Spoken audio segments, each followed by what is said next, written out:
Hello friends, welcome to our YouTube channel for nurses preparation. I am Neeraj Kumar Kathal. All type of nursing recruitment exams 2020's preparation video series. This is class number 20. In our today's class, we are discussing about hypertension. In this video, you will learn about the definition, classification, sign and symptoms, risk factors, complication and treatment of hypertension. So everyone, let's begin the video. Let's first talk about the definition of hypertension. Hypertension is a condition in which in adult person systolic BP is equal to 140 or more than 40 or diastolic BP equals 90 or more than 90 mm of Hg stays for a prolonged time known as hypertension.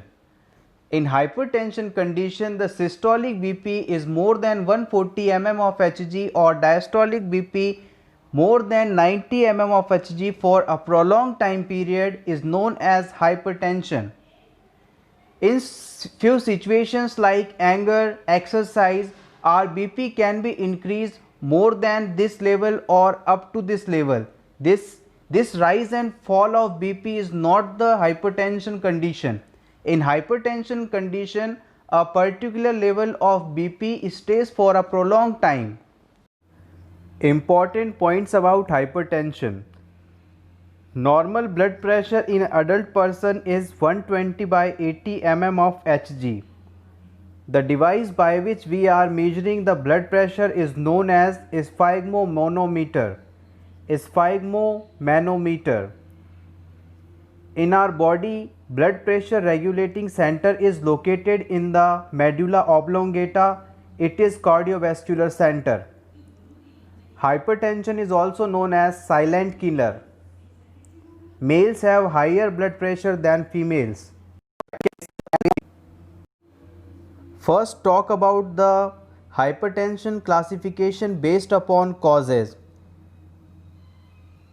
According to this classification, the hypertension can be classified in 4 types: primary, secondary, malignant and white coat. First, let's talk about primary hypertension.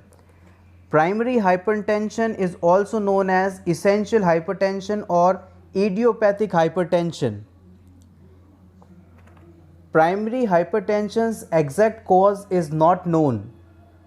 In 90 to 95% are of primary hypertension. Risk factors of this primary hypertension include genetic, smoking, alcohol consumption, obesity, family history, sedentary lifestyle, stress, etc. Second type of hypertension is secondary hypertension. In this type of hypertension, cause of the disease is known. Mostly the cause associated with the renal, vascular disease and pregnancy. Example of some causes include renal failure, increased level of aldosterone, hypernatremia, heart failure, etc. Third type is malignant hypertension. It is a serious condition in which diastolic pressure is equal or more than 140 mm of Hg. The last type of hypertension is white coat hypertension. In this type of hypertension, patient have anxiety. When someone is come to take his BP, he become anxious, and due to this anxiety, patient's blood pressure is increased. So it is called white coat hypertension. Second classification is based upon the blood pressure range or blood pressure reading. Normally, normal blood pressure is 120 by 80 mm of Hg. In pre-hypertension state, the systolic blood pressure ranges between 120 to 139 and diastolic blood pressure ranges between 80 to 89. Third type is hypertension state. In this, the systolic blood pressure is equal or more than 140 and diastolic blood pressure equal or more than 90 for a prolonged period. Fourth is stage 1 hypertension. In this, patient's blood pressure ranges between 140 to 159, and the diastolic blood pressure ranges between 90 to 99. In stage 2 hypertension, the systolic blood pressure equal or more than 160 and the diastolic blood pressure equal or more than 100 mm of Hg. Hypertensive crisis is a last. In this, systolic blood pressure more than 180 mm of Hg and diastolic blood pressure more than 110 mm of Hg. Now let's talk about the important signs and symptoms of hypertension. Patient have headache, dizziness. Dizziness is a vertigo-like condition. Patient feels fatigue every time, or we can say patient become activity intolerance. Patient have palpitations.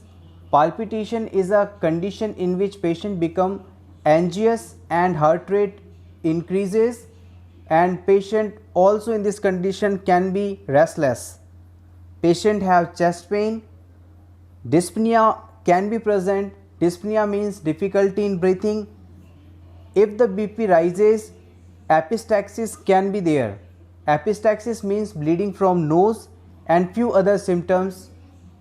Risk factors: increasing age, stress, excessive alcohol consumption, chronic disease like diabetes, kidney disease, etc. Diet high in sodium, low in potassium, tobacco use, physically not active, family history of hypertension, obesity. All these are the important risk factors.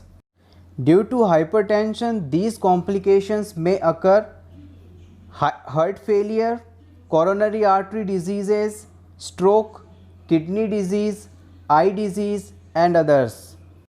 Management or treatment of hypertension. Hypertension can be managed by two methods: non-pharmacological treatment and second one is pharmacological treatment. First we talk about non-pharmacological management. First is diet modification. The patient who is suffering with hypertension must take a balanced diet. This is the first thing. After this, the patient should reduce the amount of sodium in his diet. He must take the food that maintains his cholesterol level. Avoid oily, spicy, fast food, junk food, etc. Avoid tea, coffee intake or limit this intake. Second, avoid alcohol and tobacco use. Third, reduce weight. Fourth, do exercises and yoga regularly.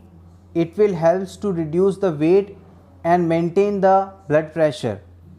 Yoga will help to reduce the stress in your life, and due to this hypertension can be managed. Calcium channel blockers, diuretic drugs and vasodilators. Friends, do not use any medication without doctor's prescription. It can cause harmful effects. So friends, this is our today's video about hypertension. If you think this video is helpful, then please click upon the like button, share this video with your friends and subscribe our YouTube channel for nurses preparation for more such interesting videos. All the best.